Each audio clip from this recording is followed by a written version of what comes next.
আমাদের প্রথম টপিক হচ্ছে পরমাণুর মৌলিক কণা রিলেটেড। হ্যাঁ, মৌলিক কণা রিলেটেড। তো মৌলিক কণা রিলেটেড যে ব্যাপারগুলো মুখস্থ আছে তোমরা করবা। পরমাণুতে তিন ধরনের মূল কণা আছে, স্থায়ী মূল কণা, অস্থায়ী মূল কণা এবং ভারী কণা। তোমরা জানো। তো ভারী কণাগুলো কমেন্টে বলো তো, মাত্র দুইটা ভারী কণা আছে, তোমরা কমেন্টে বলো। তবে আমাদের স্থায়ী মূল কণা হচ্ছে ইলেকট্রন, প্রোটন এবং হচ্ছে আমাদের নিউট্রন। ইলেকট্রন, প্রোটন এবং নিউট্রন রিলেটেড অনেক মুখস্থ ব্যাপার আছে, তোমরা সবাই পড়বা। পরীক্ষায় অ্যানালাইটিক্যাল যে ব্যাপারগুলো আসে এই ব্যাপারগুলো আমি একটু দেখি। পরীক্ষায় যেটা আসে ইলেকট্রন, প্রোটন এবং নিউট্রন সংখ্যা গণনা আসে। ফর এক্সাম্পল ধরো এই ধরনের কোশ্চেন আসতে পারে, আমি একটা এক্সাম্পল দেখাই। H2O3 2-, এখানে ইলেকট্রন সংখ্যা কত, এটা একটা প্রশ্ন হইতে পারে। এখানে ইলেকট্রন সংখ্যা কত, এবং অনেক সময় আসে যোজ্যতা ইলেকট্রন সংখ্যা কত। তাহলে দুই ধরনের প্রশ্ন এখান থেকে। হ্যাঁ, ইলেকট্রন সংখ্যা কত এবং হচ্ছে আমাদের যোজ্যতা ইলেকট্রন সংখ্যা কত। ওকে, দেখো এই দেখা যাচ্ছে কিনা আমাকে একটু জানায়ও। হ্যাঁ, আমাকে একটু জানায়ও, কারণ হচ্ছে যে এই কালিগুলা একটু হয়ে গেছে। আচ্ছা দেখো, তো ইলেকট্রন সংখ্যা আমরা কিভাবে হিসাব করব একটু খেয়াল করো। দেখো এখানে ইলেকট্রন সংখ্যা জানার জন্য তোমার হচ্ছে বিশেষ করে 1 থেকে 30 পর্যন্ত যে মৌলগুলো আছে এর পারমাণবিক সংখ্যা মুখস্থ করতে হবে। পারমাণবিক সংখ্যা মানে প্রোটন সংখ্যা। আমরা জানি প্রোটন সংখ্যা মানেই হচ্ছে আমাদের ইলেকট্রন সংখ্যা। তাহলে সালফারের ইলেকট্রন সংখ্যা হবে আমাদের 16 ইনটু হচ্ছে আমাদের 2, যোগ অক্সিজেনের ইলেকট্রন সংখ্যা হবে আমাদের 8 ইনটু হচ্ছে আমাদের 3, আর 2- মানে দুইটা ইলেকট্রন কি করছে, গ্রহণ করছে, এই জন্য আমাদের যোগ করতে হবে 2। তাহলে আমাদের কত হইল, 16 দুগুণে এখানে হইছে 32, প্লাস এখানে হইছে 3 8 24, প্লাস এখানে হইছে আমাদের 2। তাহলে কত হয় হিসাব করো তো, 4 2 6, 6 2 হচ্ছে আমাদের 8। ওকে, তারপরে 3 2 হচ্ছে আমাদের 5। ওকে, তাহলে এটা হচ্ছে আমাদের ইলেকট্রন সংখ্যা। এখন দেখো এই প্রশ্নটাতেই যদি আমাদের বলা হয় যোজ্যতা ইলেকট্রন সংখ্যা কত, তো একটা মৌলের সর্বশেষ শক্তি স্তরে ইলেকট্রন সংখ্যাই হচ্ছে যোজ্যতা ইলেকট্রন সংখ্যা। তো তুমি যদি সালফার বা অক্সিজেনের কথা চিন্তা করো, দুইটারই যোজ্যতা ইলেকট্রন হবে আমাদের 6। আমি কিভাবে বললাম, ইলেকট্রন বিন্যাস না করে, গ্রুপ 16 এই জন্য হচ্ছে আমাদের 6। ইলেকট্রন বিন্যাস না করে আমরা বলে ফেললাম গ্রুপ 16 এই জন্য হচ্ছে আমাদের কি বলতো, 6। ওকে, তাহলে আমাদের কত হবে, 6 ইনটু হচ্ছে আমাদের 2, যোগ হচ্ছে 6 ইনটু হচ্ছে আমাদের 3, আর 2 মাইনাসের কারণে আমাদের হচ্ছে +2 সমান হচ্ছে আমাদের কত বলতো, 6 দুগুণে 12, 3 6 18, যোগ হচ্ছে আমাদের 2, 18 আর 2 হচ্ছে 20, 20 আর 12 হচ্ছে আমাদের 32। ওকে, ক্লিয়ার? আচ্ছা, তো এরকম প্রশ্ন আমাদের পরীক্ষায় আসবে, বিভিন্ন ভাবে আসতে পারে। আমরা একটা एग्जांपल দেখাইলাম, ইলেকট্রন, প্রোটন এবং নিউট্রন সংখ্যা। এই টপিকের যত প্রশ্ন আছে এগুলা সলভ করে ফেলবা, এগুলা সলভ না করে পরীক্ষার হলে যাওয়া যাবে না। আরেকটা কোশ্চেন যদি দেখো যে 20টি অ্যান্টো অণুর নিউট্রন সংখ্যা কত, 20টি অ্যান্টো অণুর নিউট্রন সংখ্যা কত, এটা আমরা কিভাবে হিসাব করব দেখো। আর তোমরা প্র্যাকটিস করবা, যেমন ধরো NH4 প্লাস PH4 প্লাস, হ্যাঁ, CO3 2-, SO4 2-, সব জায়গাতেই প্র্যাকটিস করবা। ওকে ওকে, এখন এটা দেখো 20টি অ্যান্টোনোর নিউট্রন সংখ্যা কত। তো তুমি যদি নাইট্রোজেনের কথা চিন্তা করো, নাইট্রোজেনের পারমাণবিক সংখ্যা হচ্ছে 7, পারমাণবিক ভর হচ্ছে 14, ভর সংখ্যা। তাহলে নিউট্রন সংখ্যা কয়টা হবে আমাদের, 14 - 7 = হচ্ছে আমাদের 7 নিউট্রন সংখ্যা একটা নাইট্রোজেন পরমাণুতে। তাহলে একটা নাইট্রোজেন অণুতে কত হবে, 7 দুগুণে 14, মানে 7 যোগ 7 সমান হচ্ছে 14। এটা হচ্ছে নাইট্রোজেনের একটা অণুতে। তাহলে 20টা অণুতে কত হবে, ইনটু হচ্ছে আমাদের 20, ইনটু হচ্ছে আমাদের 20। ওকে, ইনটু হচ্ছে আমাদের 20, ইনটু হচ্ছে আমাদের 20, পারা যাবে?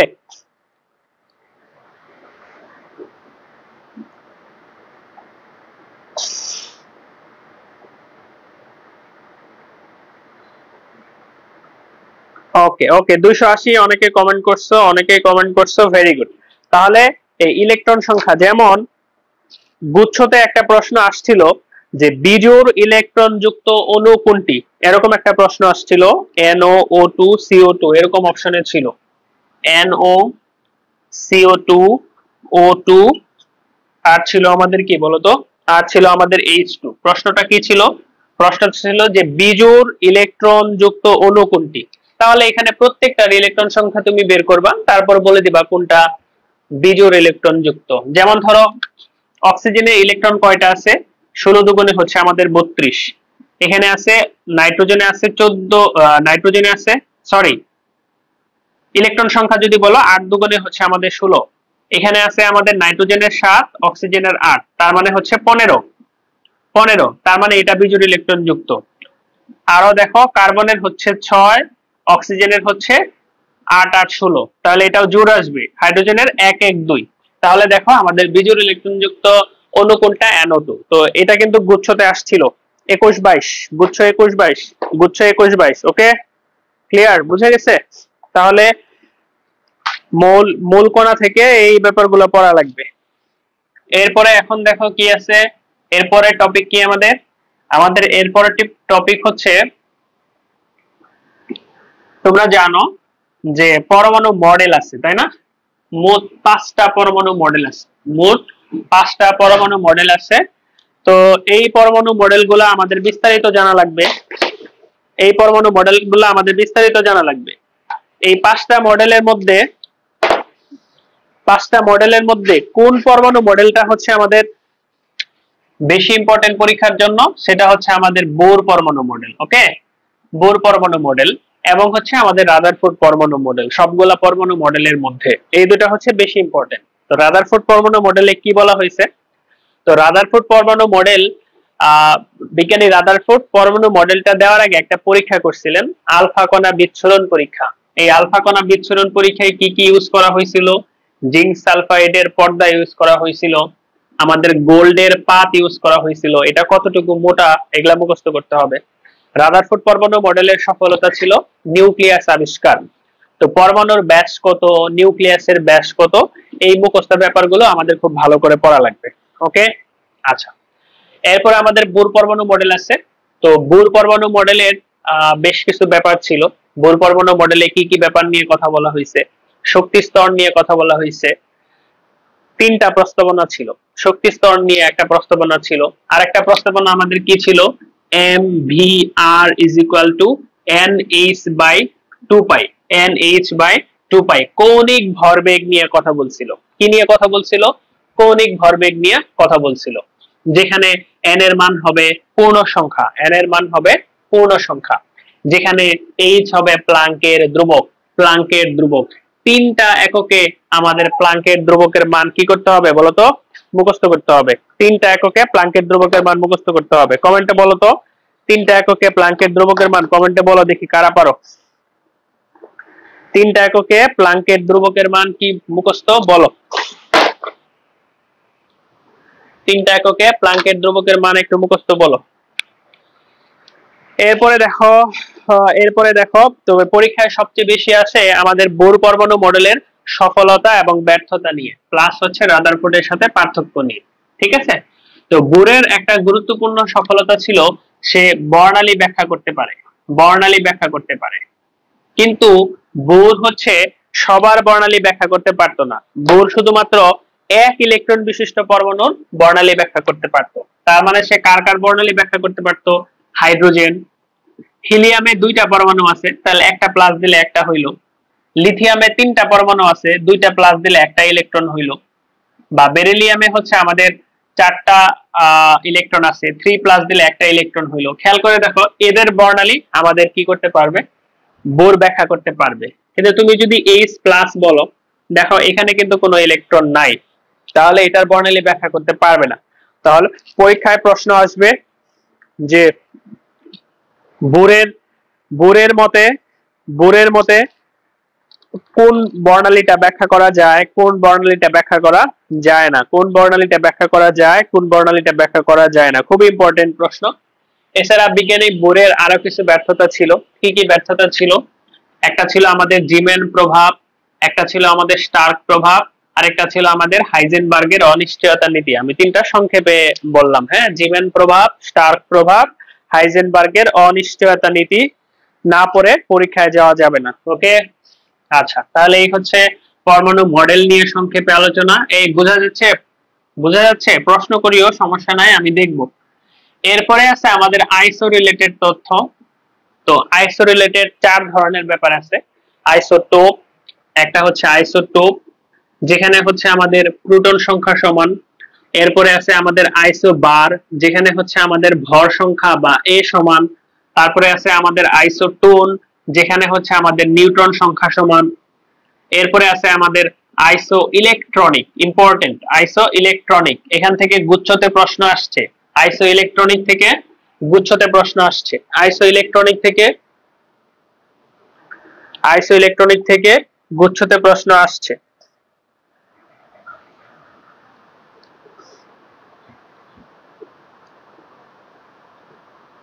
আইসো ইলেকট্রনিক থেকে একটু দাঁড়াও, 1 মিনিট বাচ্চারা, কি বলতেছে তন্ময়?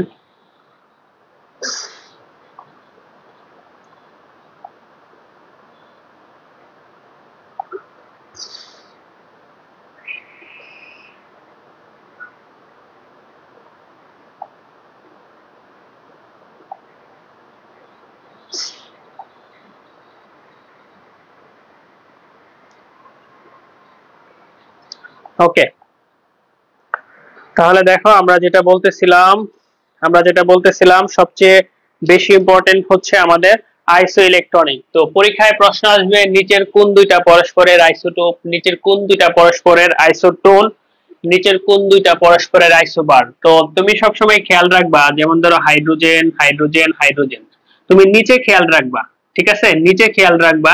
তো নিচের দিকে সমান মানে হচ্ছে এরা পরস্পরের আইসোটোপ, এরা পরস্পরের আইসোটোপ। নিচের দিকে সমান মানে এরা পরস্পরের আইসোটোপ। ওকে, আচ্ছা, আবার খেয়াল করো আমাদের এখানে কপার, আবার ধরো এখানে জিঙ্ক।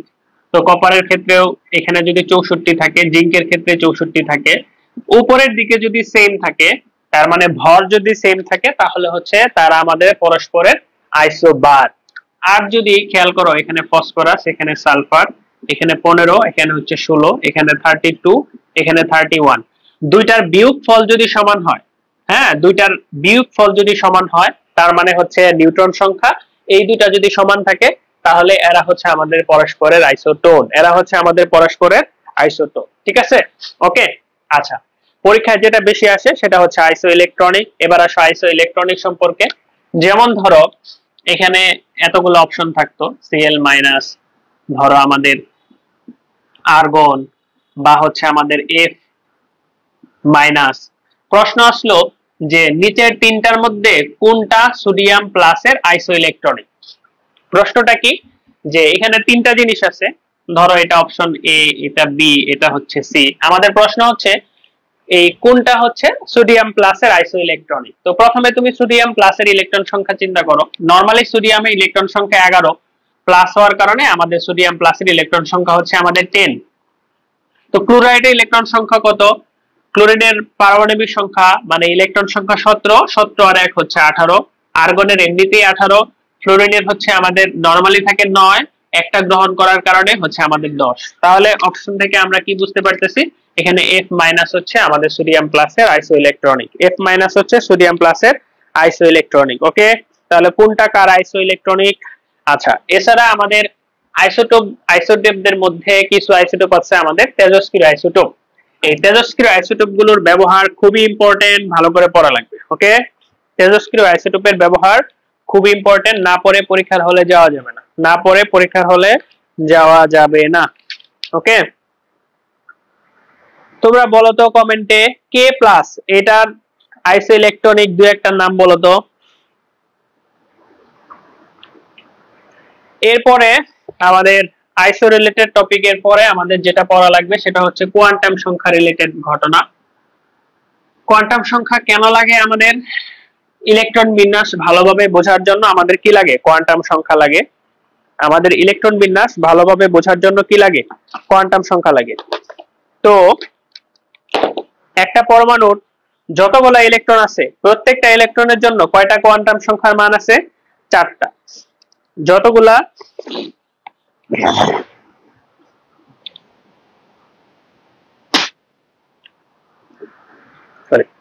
তো একটা পরমাণুতে প্রত্যেকটা ইলেকট্রনের জন্য আমাদের 4টা কোয়ান্টাম সংখ্যা দরকার আছে। 4টা কোয়ান্টাম সংখ্যা দরকার আছে। তো ধরো তোমাদেরকে বলা হইলো যে একটা প্রশ্ন একটু খেয়াল করো যে Fe2+ এর Fe2+ এর সর্বশেষ ইলেকট্রনের 4টা কোয়ান্টাম সংখ্যা কি? Fe2+ এর সর্বশেষ ইলেকট্রনের 4টা কোয়ান্টাম সংখ্যা। ওকে, আচ্ছা। তো বা ধরো বললো Fe বলো, এত কঠিনের দরকার নাই। বা Fe এর সর্বশেষ ইলেকট্রন, আবার বললো সর্ববহিস্থ ইলেকট্রন। তো কোয়ান্টাম সংখ্যাগুলো আমরা কিভাবে বের করব? একটা পরমাণুর কোয়ান্টাম সংখ্যা আমরা কিভাবে বের করব এটা আমাদের জানা লাগবে। ওকে ওকে, দেখো তো আয়রনের পারমাণবিক সংখ্যা হচ্ছে আমাদের 26। তো এটার ইলেকট্রন বিন্যাস তোমার জানা লাগবে। তো ইলেকট্রন বিন্যাস গিয়ে দেখবা হচ্ছে আমাদের 3d আর হচ্ছে আমাদের 4s। তো এখানে হয় আমাদের 4s2 এবং হচ্ছে 3d হচ্ছে আমাদের 6। 3d হচ্ছে আমাদের 6। যারা ইলেকট্রন বিন্যাসের নিয়ম পড়ছো, এটা আমি একটু পরে পড়াবো, ওইটা আগে পড়ানো উচিত ছিল, এটা পড়ায় ফেলতেছি। তো আমরা সবাই জানি যে ইলেকট্রন 3d তে আগে না গিয়ে 4s এ আগে যায়। হ্যাঁ, বাকিগুলা হচ্ছে সামনে আরো 18টা আছে, তো আর্গন দিয়ে দিলাম। তাহলে এটা হচ্ছে আমাদের ওভারঅল আয়রনের ইলেকট্রন বিন্যাস। এখানে এটা হচ্ছে আমাদের সর্ববহিস্থ ইলেকট্রন বিন্যাস, সর্ববহিস্থ। কিন্তু যদি সর্বশেষ বলা হয়, তাহলে এটা হচ্ছে আমাদের সর্বশেষ। এটা হচ্ছে আমাদের সর্বশেষ ইলেকট্রনটা কিন্তু আমাদের এখানে আছে, আর সর্ববহিস্থ ইলেকট্রনটা আছে এখানে। এরপর আমরা হুন্ডের নীতিতে ইলেকট্রন বিন্যাস করব 3d এর ক্ষেত্রে। আমরা জানি d তে হচ্ছে 5টা আছে আমাদের, 1টা 2টা 3টা 4টা 5টা। নিয়ম হচ্ছে 1 2 3 4 5, এই যে আমাদের 6। তাহলে সর্বশেষ ইলেকট্রন আমাদের কোনটা? এখানে যে 2 নাম্বার ইলেকট্রনটা আছে, এখানে হচ্ছে আমাদের সর্বশেষ ইলেকট্রনটা আছে। আর সর্ববহিস্থ ইলেকট্রন এখানে যে আমাদের 2টা আছে, এখানে যে 2টা আছে, এই 2 নাম্বার ইলেকট্রনটা হচ্ছে আমাদের সর্ববহিস্থ ইলেকট্রন। তাহলে সর্ববহিস্থ ইলেকট্রনের জন্য আমাদের n এর মান কত হবে? n এর মান হচ্ছে এই যে আমাদের 4। আর s এর মান কত হবে? আমাদের জানা লাগবে l এর মান। l এর মান কত হবে আমাদের জানা লাগবে। l এর মান হচ্ছে 0 ইজ ইকুয়াল টু হচ্ছে s, 1 ইজ ইকুয়াল টু হচ্ছে আমাদের p, 1 ইজ ইকুয়াল টু হচ্ছে আমাদের p, তারপর হচ্ছে আমাদের 2 ইজ ইকুয়াল টু হচ্ছে d, এবং 3 ইজ ইকুয়াল টু হচ্ছে আমাদের f। এটা আমাদের আগে থেকে জানা লাগবে, ঠিক আছে? তাহলে l এর মান এখানে s থাকার কারণে হবে আমাদের 0, তাহলে ইজি। m এর মান হচ্ছে আমাদের 0, আর s এর মান তুমি প্লাস হাফও দিতে পারো, মাইনাস হাফও দিতে পারো, দুইটা আছে, প্লাস মাইনাস হাফ যে কোনোটা তুমি নিতে পারো, প্লাস হাফ অথবা মাইনাস হাফ। ওকে, আচ্ছা। আর এখানের কথা তুমি যদি চিন্তা করো, এখানে n এর মান হচ্ছে আমাদের 3, l এর মান আমাদের কত? d এর জন্য হচ্ছে আমাদের l এর মান হচ্ছে আমাদের 2। এখন m এর মান নিয়ে হচ্ছে ঝামেলা। আমাদের জানা লাগে m ইজ ইকুয়াল টু হচ্ছে প্লাস মাইনাস l, মানে প্লাস মাইনাস 2, তার মানে -2 -1 0 1 2। এইভাবে চিন্তা করতে পারো, অথবা এইভাবে চিন্তা করতে পারো -2 -1 0 1 2। তাহলে অপশনে যেটা আছে তুমি সেটাই দিতে পারো। তাহলে এটা +2 ও চিন্তা করতে পারো, -2 ও চিন্তা করতে পারো, +2 ও চিন্তা করতে পারো, -2 ও চিন্তা করতে পারো m এর মান, ঠিক আছে? আর s এর মান এখানে দেখো 2 নাম্বার স্পিন, তাহলে এটা প্রথমটাকে প্লাস ধরলে এটা মাইনাস, দ্বিতীয়টাকে প্লাস ধরলে এটা হচ্ছে আমাদের মাইনাস। ওকে, মাইনাসই ধরো। তাহলে এই হচ্ছে আমাদের সর্বশেষ ইলেকট্রনের কোয়ান্টাম সংখ্যা, ঠিক আছে? আচ্ছা, এরপর এখান থেকে প্রশ্ন আসবে কোয়ান্টাম সংখ্যার কোন সেটটা সঠিক, কোন সেটটা সঠিক না। তাহলে এই নলেজগুলো যদি থাকে তুমি এটাও বের করতে পারবা যে কোয়ান্টাম সংখ্যার কোন সেটটা রাইট আছে, কোন সেটটা রাইট নাই, কোন সেটটা সঠিক, কোন সেটটা সঠিক না। ওকে, তাহলে কোয়ান্টাম সংখ্যা রিলেটেড হ্যাঁ, কোয়ান্টাম সংখ্যা রিলেটেড ব্যাপারগুলো পড়বা, এখানে যে ব্যাপারগুলো আমরা বললাম, ঠিক আছে? আচ্ছা, এরপরে আমাদের ইলেকট্রন বিন্যাস এবং ইলেকট্রন বিন্যাসের নীতি আছে।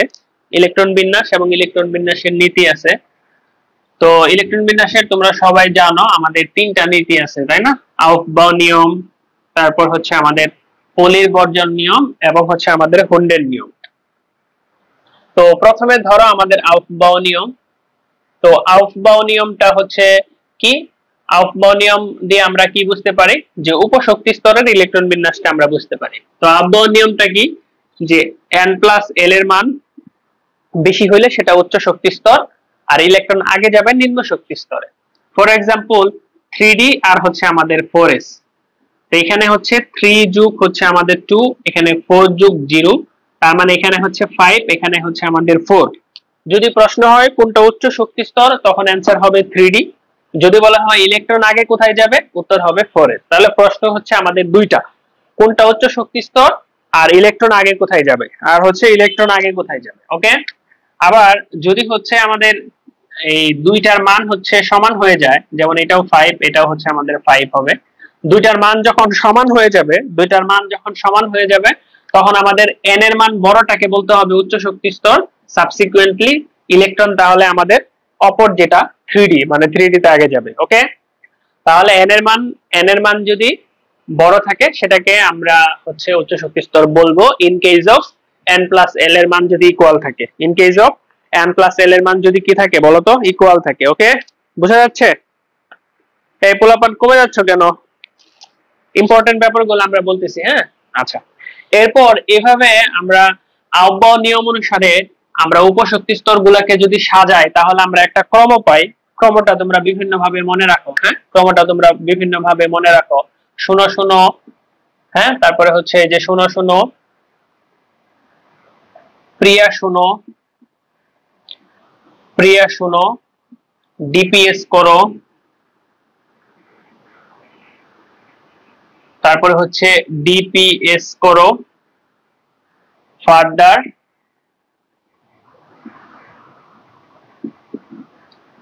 ডিপিএস করো। হ্যাঁ, তো এটা হচ্ছে আমাদের একটা ক্রম। 0 0, প্রিয়া 0, প্রিয়া 0, ডিপিএস করো, ডিপিএস করো, ফার্দার ডিপিএস করো। তো এই ক্রমটা তুমি চাইলে মুখস্থ করতে পারো, অথবা তুমি চাইলে n+l এর মান থেকে বের করতে পারো, তবে মুখস্থ করাটাই হচ্ছে রাইট। অনেক সময় পরীক্ষায় প্রশ্ন আসবে যে নিচের কোন ক্রমটা সঠিক বা নিচের কোন ক্রমটা সঠিক না। তো যাদের এই ক্রমটা মুখস্থ থাকবে তারা ইজিলি দ্রুত অ্যান্সার করতে পারবা। ঠিক আছে, পরীক্ষার হলে টাইম মেইনটেইন করাও একটা ব্যাপার, তো হচ্ছে এটা মুখস্থ করবা। ওকে, তো আউফবাউ নিয়ম সবাই মানে না, কিছু কিছু ক্ষেত্রে আউফবাউ নিয়মের ব্যতিক্রম হয়। ফর এক্সাম্পল আমাদের ক্রোমিয়ামের কথা যদি আমরা চিন্তা করি, ক্রোমিয়াম হচ্ছে 24। আমরা জানি 3d এবং 4s এর মধ্যে আগে ইলেকট্রন যাবে 4s এ, তো 4s এর 2 গিয়ে 3d 4 হওয়ার কথা ইন জেনারেল ল অনুসারে। কিন্তু আমাদের জানতে হবে যে কোনো উপশক্তি স্তর অর্ধপূর্ণ বা পূর্ণ অবস্থায় মোর স্টেবল হয়, বেশি স্থিতিশীল হয়, যে কারণে আমাদের এটা 3d 5 হয়ে এটা 4s 1 হয়।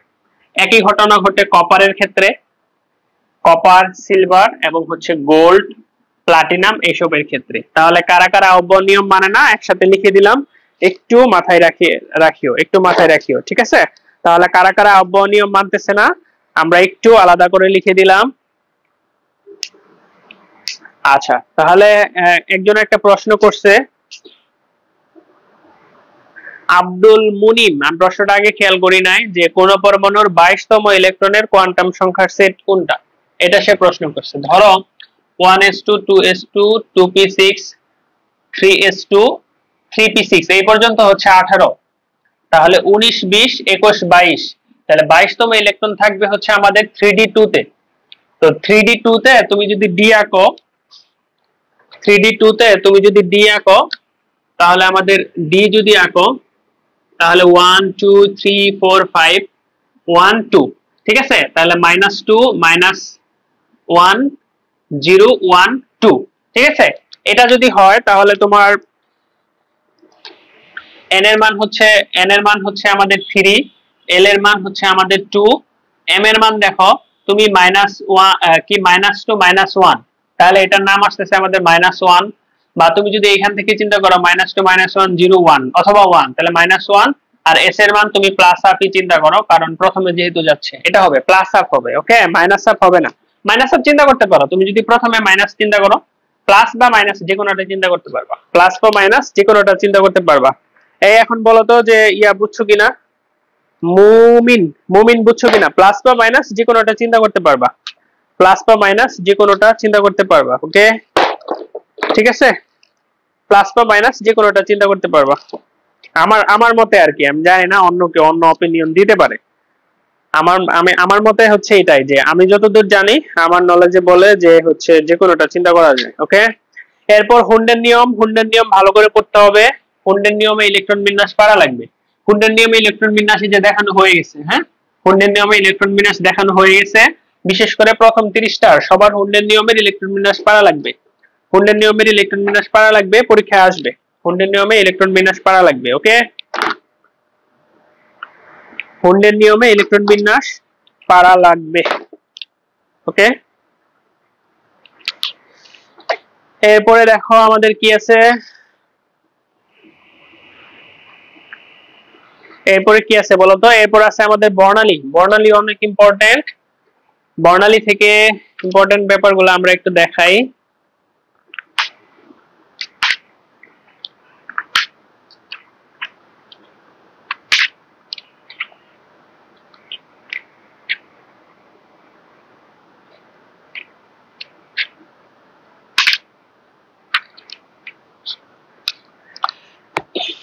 এরপরে দেখো আমাদের বর্ণালী। বর্ণালী পরীক্ষার জন্য খুব ইম্পর্টেন্ট টপিক আমাদের বর্ণালী। আমাদের বর্ণালী পরীক্ষার জন্য খুব ইম্পর্টেন্ট টপিক। দেখো বর্ণালীতে আমি দেখাই বর্ণালী তোমাদের জন্য কি কি লাগবে কি কি লাগবে না। প্রথমত যেটা আমাদের মনে রাখা লাগবে যে আমাদের 8 ধরনের তড়িৎচুম্বকীয় বিকিরণ সায়েন্টিস্ট আবিষ্কার করছেন। 8 ধরনের তড়িৎচুম্বকীয় বিকিরণ আমরা জানি। একটা আছে আমাদের মহাজাগতিক রশ্মি, তারপর হচ্ছে আমাদের গামা রশ্মি, তারপরে হচ্ছে আমাদের এক্স রে বা হচ্ছে আমাদের রঞ্জন রশ্মি, তারপরে হচ্ছে আমাদের আলট্রা ভায়োলেট বা ইউভি রশ্মি, তারপর হচ্ছে আমাদের দৃশ্যমান রে, যেখানে আছে আমাদের বেনি আশকলা। দৃশ্যমানে কি আছে ভাই? বেনি আশকলা, হ্যাঁ, বেনি আশকলা, এগুলা আছে আমাদের দৃশ্যমানে। তারপর আছে আমাদের কি বলতো, দৃশ্যমানের পরে আমাদের কি আছে?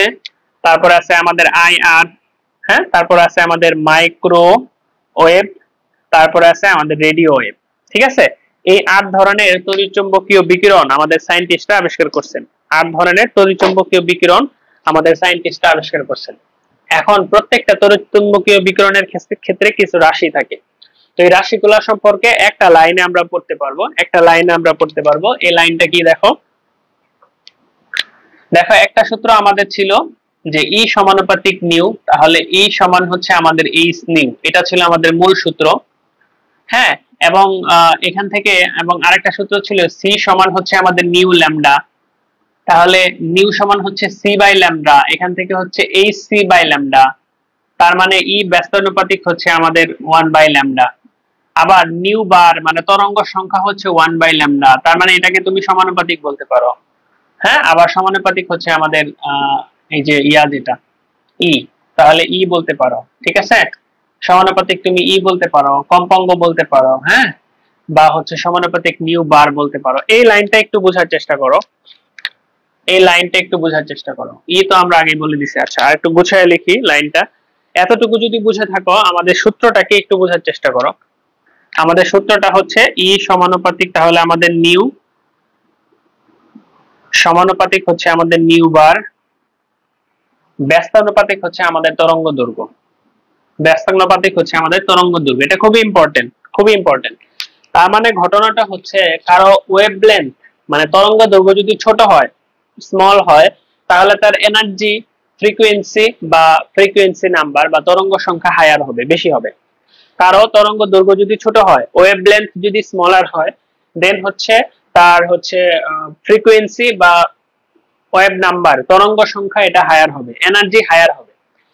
মানে এখানে মহাজাগতিক রশ্মির তরঙ্গ দৈর্ঘ্য বা ওয়েভলেন্থ হচ্ছে সবচেয়ে ছোট, দ্যাটস ওয়াই এটা হচ্ছে মোর এনার্জেটিক, সবচেয়ে বেশি শক্তিশালী, এটার কম্পাঙ্ক হচ্ছে সবচেয়ে বেশি, তরঙ্গ সংখ্যা হচ্ছে সবচেয়ে বেশি। ওকে, সাবসিকুয়েন্টলি রেডিও ওয়েভের তরঙ্গ দৈর্ঘ্য হচ্ছে সবচেয়ে বেশি, বাট এটা হচ্ছে লেস এনার্জেটিক, এটার এনার্জি সবচেয়ে কম। পরীক্ষায় ফ্রিকুয়েন্টলি এটা আসবে যে নিচের কোনটির তরঙ্গ দৈর্ঘ্য বেশি, নিচের কোনটির তরঙ্গ সংখ্যা বেশি, নিচের কোনটির শক্তি বেশি, নিচের কোনটির কম্পাঙ্ক বেশি। হোপফুলি এই লাইনটা বোঝার পরে আর কারো এটা ভুল হবে না। আমি এটা তোমাদেরকে আজকে ক্লাসে সবাইকে শেখাইতে চাই। একটু কমেন্টে বলো যে শিখছো কিনা, ওকে, একটু কমেন্টে বলো শিখছো কিনা। ওকে, প্লাস হচ্ছে এখানে যতগুলা ইলেকট্রোম্যাগনেটিক স্পেকট্রাম আছে, প্রত্যেকটার ইউজ পড়া লাগবে, ব্যবহার পড়া লাগবে। তো ইন জেনারেল প্রত্যেকের একটা ব্যবহার আছে, হ্যাঁ। ফর এক্সাম্পল মাইক্রোওয়েভ, এটা ওভেনে ইউজ করা হয়, ওয়াইফাই তে ইউজ করা হয়, ওয়্যারলেস ফিডেলিটি যেটা ওয়াইফাই। রেডিও ওয়েভ আমাদের কিছুক্ষণ পরে এমআরআই যন্ত্র পড়বো, এমআরআই যন্ত্রতে ইউজ করা হয়, ঠিক আছে। বা রেডিও ওয়েভকে আমরা অনেকে বেতার তরঙ্গ বলি, বেতার তরঙ্গ টিভির ক্ষেত্রে ইউজ করা হয়। আয়ার, এটা রিমোটে ব্যবহার করা হয় অবলোহিত, প্লাস আয়ার এর আরো অনেক বিস্তারিত ব্যবহার আমরা পড়বো। ইভি মেইনলি হচ্ছে জাল টাকা, জাল ক্রেডিট কার্ড, জাল পাসপোর্ট, এসব শনাক্তকরণে ইউজ করা হয়। জাল টাকা, জাল পাসপোর্ট, জাল ক্রেডিট কার্ড শনাক্তকরণে ইউজ করা হয়, ঠিক আছে। আরেক জাল টাকা, জাল পাসপোর্ট, জাল ক্রেডিট কার্ড শনাক্তকরণে ইউজ করা হয়।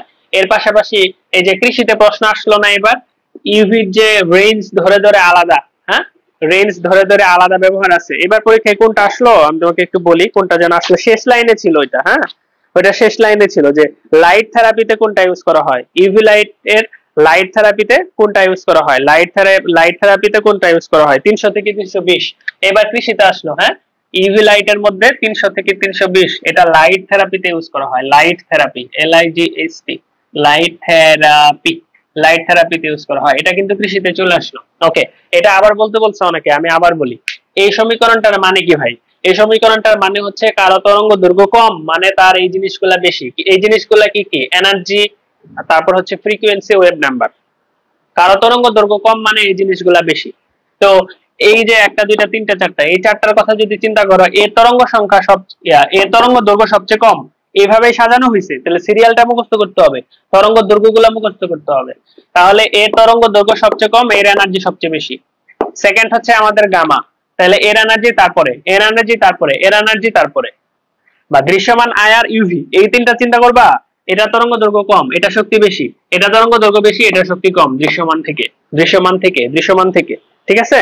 এই লাইনটা মানে হচ্ছে তরঙ্গ দৈর্ঘ্য যদি কম হয় শক্তি বেশি হয়, তরঙ্গ দৈর্ঘ্য কম হলে শক্তি বেশি হয়, মানে কম্পাঙ্ক বেশি হয়, মানে তরঙ্গ সংখ্যা বেশি হয়, ওকে, ক্লিয়ার। তাহলে এগুলা ব্যবহার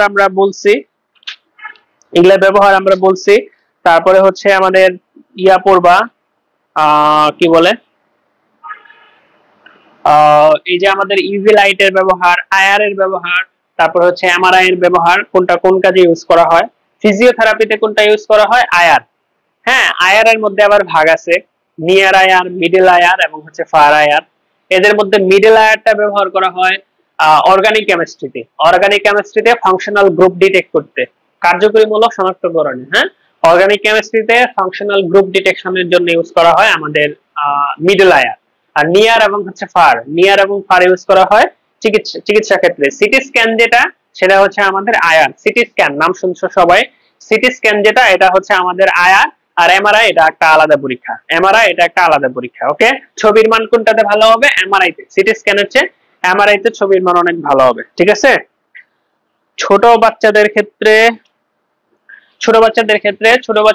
সিটি স্ক্যান করতে হয়। জিএসটি-তে ম্যাথ কেমন আসে? খুব কম আসে, ম্যাথ কম আসে, অ্যানালিটিক্যাল প্রশ্নগুলো বেশি আসে। যে অ্যানালিটিক্যাল প্রশ্নগুলো আমি তোমাদেরকে দেখাচ্ছি, অ্যানালিটিক্যাল প্রশ্নগুলো বেশি আসে, ম্যাথমেটিক্স কম আসে। তার মানে এই না যে ম্যাথমেটিক্স কম আসছে আমি ক্লাসে বলছি, তার মানে এই না আমি পড়তে নিষেধ করছি, পড়তে হবে, আসে। আচ্ছা, আর জিএসটি হচ্ছে মাত্র কয়েক বছর যাবত হচ্ছে, 10 বছর না গেলে প্রশ্নের প্যাটার্ন সম্পর্কে মন্তব্য করাটা ডিফিকাল্ট। 10 ইয়ার লাগে, 10 ইয়ার টাইম ফ্রেমে খুব ভালো করে বলা যায়। এই জন্য সেফটির জন্য হচ্ছে অ্যাজ মাচ অ্যাজ পসিবল বেশি পড়ে যেতে হবে সেফটির জন্য, ওকে। তাহলে আমাদের বর্ণালী গেল। এরপর একটা ইম্পর্টেন্ট টপিক হচ্ছে আমাদের শিখা পরীক্ষা, ফ্লেম টেস্ট।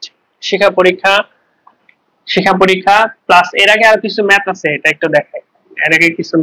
আমি একটু দেখাই, ওকে। আচ্ছা, এরপরে আমাদের আছে বর্ণালী, তারপরে ফ্লেম টেস্ট। আগে ফ্লেম টেস্ট না, বর্ণালীটা একটু দেখাই। না, ক্যালকুলেটর নাই। এখন দেখো, ক্যালকুলেটর কোথাও নাই, এখন সব জায়গা থেকে উঠে যাচ্ছে। এখন আসো আমাদের বর্ণালী, এখন আসো আমাদের বর্ণালী। তো বর্ণালী থেকে আমরা কি কি পড়বো? বর্ণালী থেকে আমাদের কি কি পড়তে হবে, বর্ণালী কিভাবে তৈরি হয়, বেসিক মেকানিজমটা আমাদের জানা লাগবে। বেসিক মেকানিজম হচ্ছে ইলেকট্রন হচ্ছে লো এনার্জি অরবিট, মানে নিম্ন শক্তি স্তর থেকে হাই এনার্জি অরবিটে যাবে, উচ্চ শক্তি স্তরে যাবে, নিম্ন শক্তি স্তর থেকে উচ্চ শক্তি স্তরে যাবে, দেন হচ্ছে উচ্চ শক্তি স্তর থেকে আবার নিম্ন শক্তি স্তরে ব্যাক করবে, উচ্চ শক্তি স্তর থেকে আবার নিম্ন শক্তি স্তরে ব্যাক করবে, নিম্ন শক্তি স্তরে ব্যাক করবে, এনার্জির মান সমান হবে না, এই জন্য আমরা বর্ণালী পাবো। তো 1 নাম্বার শক্তি স্তর থেকে যাবে হচ্ছে আমাদের, যে শক্তি স্তর থেকে যাচ্ছে নিম্ন শক্তি স্তর সেটা হচ্ছে আমাদের N1, যেখানে যাচ্ছে সেটা হচ্ছে আমাদের উচ্চ শক্তি স্তর N2, উচ্চ শক্তি স্তর হচ্ছে আমাদের N2। তো N1 সমান 1 হইলে 2 3 4 5 6 7 এভাবে ইনফিনিটিতে যাবে। N1 এর মান 2 হইলে N1 এর মান হচ্ছে 2 হইলে 3 4 5, তারপর হচ্ছে আমাদের 3 হইলে 4 5 6 7, বা হচ্ছে আমাদের 4 হইলে 5 6 7 8 9 10, হ্যাঁ, বা হচ্ছে 5 হইলে পরের গোলাতে যাবে, পরের গোলাতে হচ্ছে আমাদের ইলেকট্রন যাবে। তো এক্ষেত্রে আমাদের মনে রাখা লাগবে, সায়েন্টিস্টরা বের করছেন যে 1 নাম্বার থেকে গেলে যে রেখাগুলো আমরা পাই এটাকে আমরা লাইমেনের রেখা বলি, 2 নাম্বারের ক্ষেত্রে আমরা যে রেখাগুলো পাই এগুলোকে আমরা বামার বলি, সাবসিকুয়েন্টলি প্যাস্টেন, ব্রাকেট এবং হচ্ছে ফোন্ড, আমি সংক্ষেপে লিখছি, হ্যাঁ, লাইমেন, বামার, প্যাস্টেন, ব্রাকেট, ফোন্ড, আরেকটা আছে হামফ্রেস, আরেকটা আছে হামফ্রেস, এগুলো আমরা বলি, বুঝছো, এগুলো আমরা বলি। তো সায়েন্টিস্টরা স্টাডি করে যেটা পাইছে, সার্ভে করে যেটা পাইছে, যে লাইমেনের ক্ষেত্রে যে রেখাগুলো আমরা পাই এই রেখাগুলো হয় আমাদের ইউভি লাইট, ইউভি মানে হচ্ছে অতিবেগুনি, লাইমেনের ক্ষেত্রে হয় অতিবেগুনি।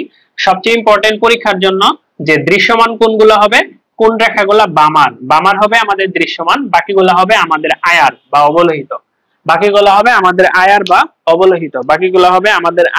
অবলোহিত, ওকে। এখানে একটা ইকুয়েশন আছে, ইকুয়েশনটা আমাদের জানা লাগবে। ইকুয়েশনটা কি ছিল, ইকুয়েশনটা ছিল নিউ বার, যেটাকে আমরা বলতে পারি 1/λ ইজ ইকুয়াল টু RH, যেটা হচ্ছে রিডবার্গ ধ্রুবক মান মুখস্থ করা লাগবে, গুণন জেড স্কয়ার, জেড হচ্ছে পারমাণবিক সংখ্যা, 1/n1 square minus 1/n2 square, 1/n1 square minus 1/n2 square, okay. আচ্ছা, এখন দেখো আমাদের এই যে পরীক্ষায় যদি একটা প্রশ্ন আসে যে হাইড্রোজেন পরমাণুর ক্ষেত্রে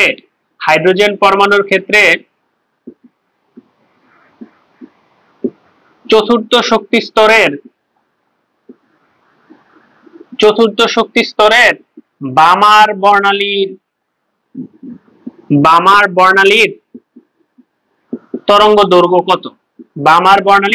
দৈর্ঘ্য কত, তো এখানে হচ্ছে এটা হচ্ছে আমাদের প্রশ্ন যে হাইড্রোজেন পরমাণুর চতুর্থ শক্তি স্তরের বামার বর্ণালীর তরঙ্গ দৈর্ঘ্য কত, বোঝার চেষ্টা করো। এখানে আমাদের চতুর্থ শক্তি স্তরের বামার বর্ণালী, বামার বলতে বোঝাচ্ছে আমাদের N1 এর মান হচ্ছে 2, আমাদের 2, আর চতুর্থ শক্তি স্তর তার মানে N2 এর মান হচ্ছে আমাদের 4, আমাদের কি বলতো 4। তো এই জিনিসগুলা যদি আমরা সমীকরণে বসাই তাহলে আমরা কি পাবো একটু দেখো, তো এখানে RH থাকতেছে আমাদের, গুণন জেড স্কয়ার এখানে থাকতেছে না, কেন, কারণ হাইড্রোজেনের ক্ষেত্রে জেড এর মান হচ্ছে 1 স্কয়ার করে দিলে আর কিছু থাকবে না। এখন 1/n1 স্কয়ার মানে 1 কত বলতো, n1 এর মান 2 স্কয়ার মানে 4 মাইনাস 1/n2 মানে 4, মানে হচ্ছে 4 স্কয়ার মানে হচ্ছে 16, 4 স্কয়ার মানে হচ্ছে আমাদের 16, তাহলে আমাদের মানটা কত আসবে, RH এখানে আমাদের 16 4 মাইনাস 1 মানে হচ্ছে আমাদের 3RH বাই হচ্ছে আমাদের 16, ঠিক আছে, তাহলে এটাই आंसर। কিন্তু দেখো এটা কিন্তু আমাদের 1/λ নট ল্যামডা, তাহলে এটা হচ্ছে কার মান, 1/λ এর মান, এখানে তোমরা ভুল করবা। তাহলে ল্যামডা এর মান কত হবে, উপরে 16 নিচে হচ্ছে আমাদের 3RH, তো আরো অপশন থাকবে, এটা হবে আমাদের এক্সাক্ট आंसर বা এটা হবে আমাদের রাইট आंसर, ওকে। জিএসটি কোশ্চেন ব্যাংক সলভ করলে শুধু হবে না, কোশ্চেন ব্যাংকের টপিকগুলা, যে টপিকগুলা থেকে যে টাইপের প্রশ্ন আসছে, যে স্ট্যামের প্রশ্ন আসছে এগুলা সলভ করতে হবে, ওকে, ঠিক আছে। যেমন আমরা এখানে তোমাদেরকে পড়াচ্ছি ওইভাবে আমরা তোমাদেরকে পড়াচ্ছি। জিএসটির জন্য যা যা লাগবে ওই পেপারগুলো আমি একদম সংক্ষেপে আজকে ক্লাসে বলে দিচ্ছি। ওকে, তাহলে এই যে বর্ণালী, বর্ণালী আমরা পড়লাম। তাহলে পরমাণুতে বর্ণালী তৈরির সময় কোন রেখার ক্ষেত্রে কি ধরনের আমরা সমীকরণ পাবো, এই ম্যাথ আমরা দেখাইলাম, এটা পরীক্ষা আসতে পারে। আমাদের জানতে হবে প্রত্যেকটা মানুষের আঙ্গুলের ছাপ যেমন আলাদা, প্রত্যেকটা মানুষের ডিএনএ স্ট্রাকচার যেমন আলাদা, প্রত্যেকটা পরমাণুর বর্ণালী হচ্ছে আলাদা। প্রত্যেকটা পরমাণুর বর্ণালী হচ্ছে আলাদা। কোন পরমাণুর বর্ণালীর কালার কি মুখস্থ করতে হবে? হাইড্রোজেনের বর্ণালীর কালার হচ্ছে গোলাপি, পিঙ্ক। এরপর হচ্ছে আমাদের সোডিয়ামের বর্ণালীর কালার হচ্ছে হলুদ। এখানে দুইটা বর্ণালী পাওয়া যায়, হলুদ কালারের দুইটা রেখা পাওয়া যায়। তো মার্কারির ক্ষেত্রে পাওয়া যায় তিনটা রেখা, আমরা মনে রাখতে পারি সকাল, সবুজ, কমলা এবং হচ্ছে লাল। সবুজ, কমলা এবং হচ্ছে লাল। স্ট্রনসিয়ামের ক্ষেত্রে চারটা কালার পাওয়া যায়। স্ট্রনসিয়ামের ক্ষেত্রে চারটা কালার পাওয়া যায়। স্ট্রনসিয়ামের ক্ষেত্রে কালার পাওয়া যায় কয়টা? চারটা। তো এগুলা পড়তে হবে কোনটার ক্ষেত্রে কি কালার। এরপরে আমাদের যেটা পড়তে হবে সেটা হচ্ছে ফ্লেম টেস্ট। ফ্লেম টেস্ট বা শিখা পরীক্ষা। ফ্লেম টেস্ট বা শিখা পরীক্ষা। ওকে, ফ্লেম টেস্ট বা শিখা পরীক্ষা পড়তে হবে, খুবই ইম্পর্টেন্ট, না পড়ে যাওয়া যাবে না। ফ্লেম টেস্ট, ফ্লেম টেস্ট বা শিখা পরীক্ষা কি? লবণ শনাক্তকরণ। ফ্লেম টেস্ট বা শিখা পরীক্ষা কি? লবণ শনাক্তকরণ। তো আমাদের লবণ শনাক্তকরণে আমরা জানি একটা লবণের দুইটা পার্ট থাকবে, একটা হচ্ছে ক্যাটায়ন আর একটা হচ্ছে অ্যানায়ন। তো এখানে শুধুমাত্র কোন পার্টটা শনাক্ত করা যায়? শুধুমাত্র ক্যাটায়ন শনাক্ত করা যায়। এইখানে শনাক্ত করার জন্য লবণের দ্রবণ লাগে না, তার মানে লবণটা শুকনো অবস্থায় আমরা ফ্লেম টেস্ট করি, তার মানে এটা হচ্ছে শুষ্ক পরীক্ষা। এটা হচ্ছে শুষ্ক পরীক্ষা। তো ফ্লেম টেস্টে আমরা কি করি? শিখাতে ধরি, শিখাতে আমরা লবণটাকে ধরি। তো শিখাতে লবণটাকে ধরলে আমরা কালার দেখি। আমরা খালি চোখে নেকেড আইতে কি কালার দেখি, আবার রঙিন চশমা পয়রা কভার্ট ব্লু কাচে কি কালার দেখি, এটা মুখস্থ করতে হবে। ইনিশিয়ালি মুখস্থ করতে হবে খালি চোখে কার বর্ণালীর কালার কি। এরপর মুখস্থ করতে হবে কবাল্ট ব্লু গ্লাস, বা এই যে আমি যখন এখানে সিম্পল গ্লাস পড়ছি, এখানে এখানে যে গ্লাসটা তোমরা দেখতে পাচ্ছ, this glass is made of, this glass is made of lead. মানে লেড মানে কাচের তো একটা সংকেত আছে তোমরা জানো, একটা জেনারেল সংকেত আছে। এখানে স্পেসিফিক কোন পদার্থ থাকলে এটা বিশেষ ধরনের কাজ হয়। ফর এক্সাম্পল এগুলা অপটিক্যাল গ্লাস, যেটা আমরা চশমা ইউজ করি, এখানে আমাদের লেড ব্যবহার করা হয়। এখানে কি ব্যবহার করা হয়? লেড ব্যবহার করা হয়। তো কবাল্ট অক্সাইড জন্য যদি কোনো কাঁচে ইউজ করা হয়, এই কাজটা হবে ব্লু, এই জন্য বলছে কবাল্ট ব্লু গ্লাস। তো কবাল্ট ব্লু গ্লাসে কি কালার হবে এটা সব মুখস্থ করতে হবে, প্লাস কালার গুলা ইংলিশে মুখস্থ করতে হবে। ফর এক্সাম্পল আমরা যদি বলি সোডিয়ামের কালার কি? সোডিয়ামের কালার হচ্ছে সোনালী হলুদ, মানে হচ্ছে আমাদের গোল্ডেন ইয়েলো। সোনালী হলুদ মানে হচ্ছে গোল্ডেন ইয়েলো। আমরা যদি বলি ক্যালসিয়ামের কালার কি? ইটের মতো লাল, মানে হচ্ছে brick red, brick red. Okay, কপারের কালার কি? নীলাভ সবুজ, মানে নীলের মতো সবুজ, bluish green, bluish green, bluish green. Okay, এভাবে কালার গুলা ইংলিশে মুখস্থ করতে হবে। হাজারিন এক্সের বই দেখবা ইংলিশে আছে। তাহলে কালার গুলা আমাদের ব্লুইশ গ্রিন, ব্লুইশ গ্রিন ইংলিশে মুখস্থ করতে হবে। ব্লুইশ গ্রিন, ব্লুইশ গ্রিন ইংলিশে কালার গুলা মুখস্থ করতে হবে। যারা নোট করো সেমনি আমার মতো যে বি আর জিওয়াই এটা লিখিস না, পরে আবার বিআর তে কি চ্যাট জিপিটি তে সার্চ দিবি, বলবে বিআর মানে হচ্ছে বাংলাদেশ রেলওয়ে, বুঝছো? তো এটা হচ্ছে লেখার সময় যারা নোট করবি তারা লেখার সময় হচ্ছে যেটা হচ্ছে রিয়েল এটা লিখিস, ব্লু স্ক্রিন, এরকম এরকম করে সবগুলো মুখস্থ করতে হবে। ফ্লেম টেস্ট, ফ্লেম টেস্ট সবগুলো মুখস্থ করতে হবে। আর হচ্ছে এই চ্যাপ্টারে এরপরে আমাদের বর্ণালী আছে, দ্রাব্যতা পড়তে হবে, না পড়ে যাওয়া যাবে না, ইম্পর্টেন্ট। তো দ্রাব্যতা থেকে আমাদের কি কি পড়তে হবে? দ্রাব্যতা থেকে আমাদের কি কি পড়তে হবে? যে দ্রাব্যতার আমাদের সূত্রগুলা পড়তে হবে। দ্রাব্যতার সূত্রগুলা কি ছিল? দ্রাব্যতা হচ্ছে দ্রবের ভর divided by m minus m, এটা হচ্ছে দ্রাবকের ভর গুণন হচ্ছে 100। এই সূত্র মতে আমাদের দ্রাব্যতার কি থাকে না? এই সূত্র মতে আমাদের দ্রাব্যতার কোনো একক থাকে না। দ্রাব্যতার আর কিছু সূত্র ছিল, যে w বাই হচ্ছে আমাদের v, তাহলে এই ক্ষেত্রে একক হবে আমাদের গ্রাম পার লিটার, ঠিক আছে, অথবা s ইকুয়াল হচ্ছে n বাই v, এক্ষেত্রে একক হবে আমাদের মোল পার লিটার। এক্ষেত্রে আমাদের দ্রাব্যতার কি আছে, একক আছে। এক্ষেত্রে আমাদের দ্রাব্যতার কি আছে, একক আছে। তো পরীক্ষার জন্য আমাদের ইম্পর্টেন্ট হচ্ছে গ্রাম পার লিটার থেকে কিভাবে আমরা মোল পার লিটারে নিতে পারি।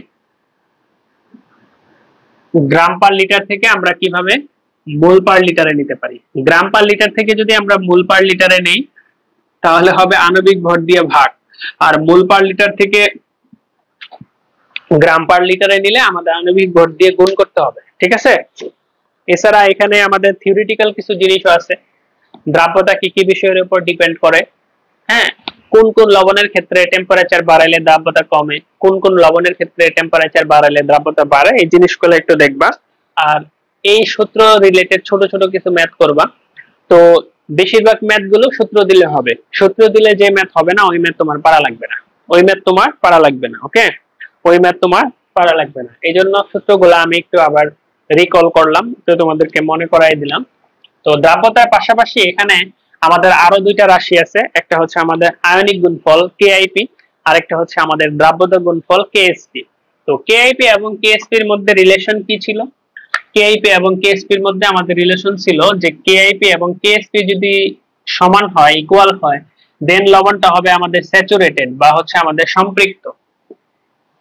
কেআইপি যদি বেশি হয়, কেআইপি যদি বেশি হয় তখন সেটা হবে আমাদের অতিপৃক্ত বা হচ্ছে সেখানে অদক্ষেপ করবে, সেখানে আমাদের কি পড়বে, অদক্ষেপ করবে।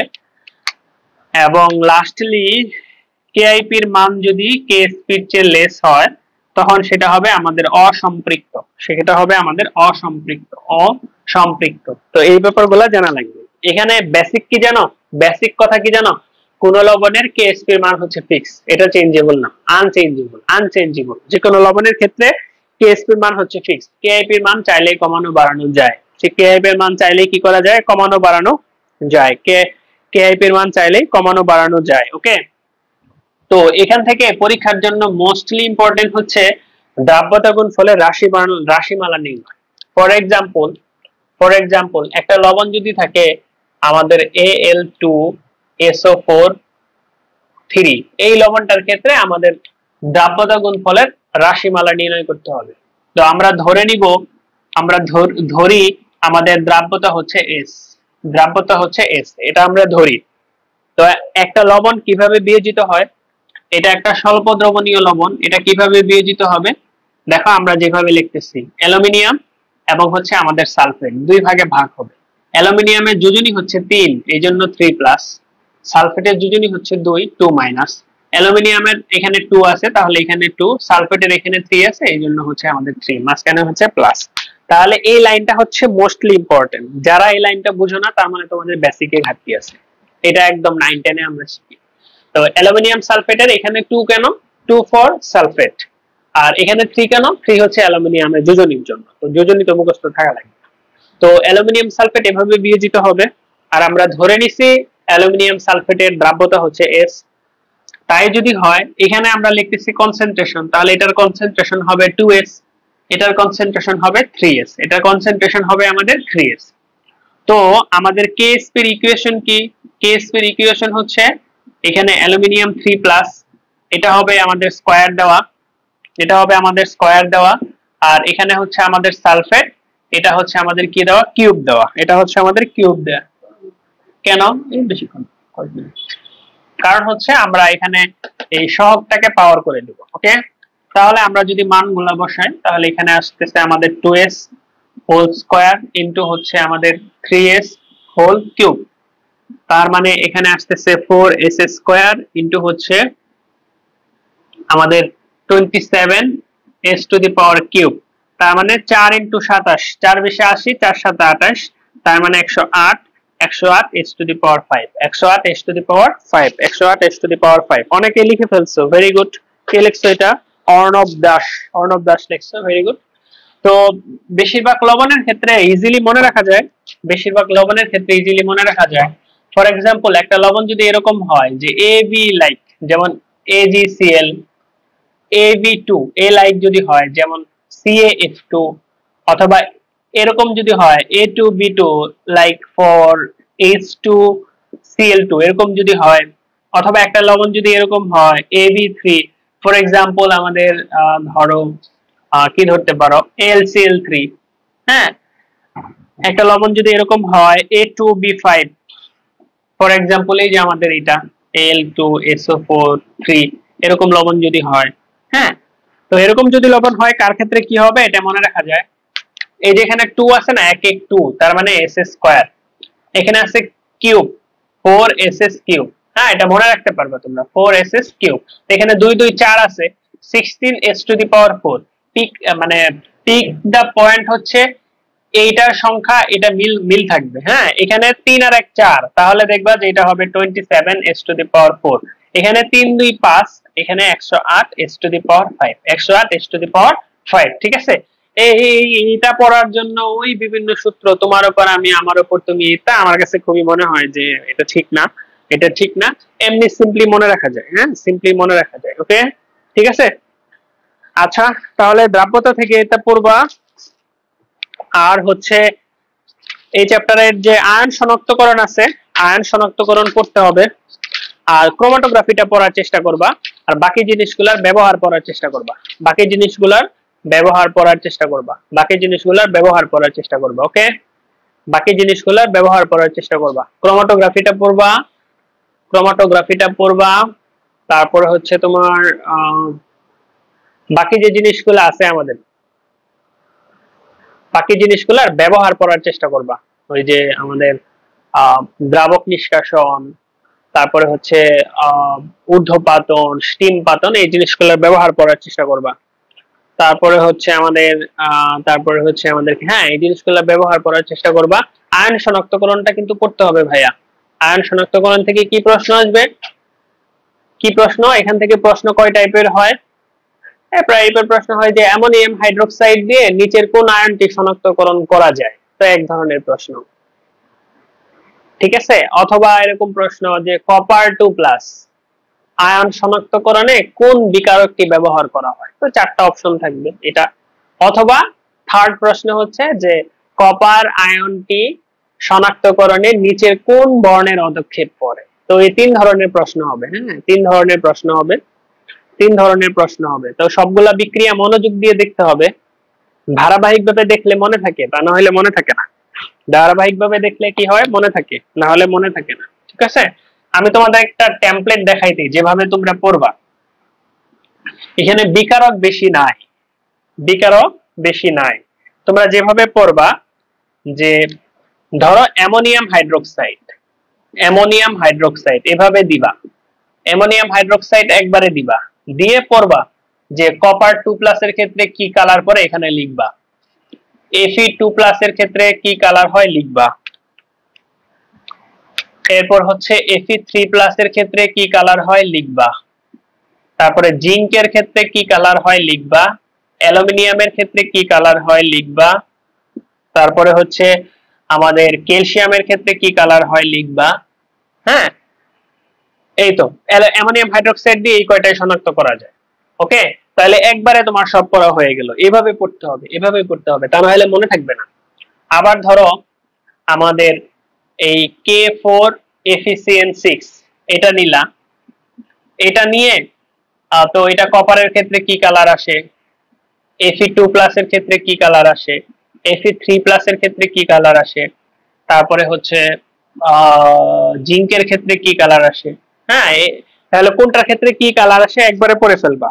আর যেটা হচ্ছে পিকুইলিয়ার, মানে হচ্ছে কারোর সাথে মিল নাই, ফর এক্সাম্পল অ্যামোনিয়াম অক্সালেট, এটা দিয়ে শনাক্তকরণ করা হয় ক্যালসিয়াম, এটা কারোর সাথে মিল নাই, এটা ভুল হবে না। বা ধরো আমাদের পরীক্ষার জন্য ইম্পর্টেন্ট একটা আছে নেসলার বিকারক, নেসলার বিকারক, এটা পরীক্ষার জন্য ইম্পর্টেন্ট। নেসলার বিকারক দিয়ে শুধু একটাই তোমরা শনাক্তকরণ করো, সেটা হচ্ছে অ্যামোনিয়াম প্লাস, বা হচ্ছে K2H2SB2O7 সোডিয়াম কি পটাশিয়াম পাইরোঅ্যান্টিমোনেট, এটা দিয়ে আমরা সোডিয়াম প্লাস শনাক্তকরণ করি। তো এগুলা সাধারণত ভুল হবে না, বা মনে রাখা এত ডিফিকাল্ট না। এই মনে রাখা ডিফিকাল্ট হচ্ছে অ্যামোনিয়াম হাইড্রোক্সাইড আর হচ্ছে K4FeCN6 পটাশিয়াম ফেরোসায়ানেট। তো এই দুটা এইভাবে আমি যেভাবে টেমপ্লেট সাজাইলাম এভাবে পড়ে ফেলো, এভাবে পড়ে ফেলো। ওকে, এভাবে পড়ে ফেলো, এভাবে পড়ে ফেললে মনে থাকবে, বুঝছো? ওকে, তাহলে আমাদের this is all for today. Hopefully আজকের ক্লাসটা তোমাদের জন্য ইফেক্টিভ হবে।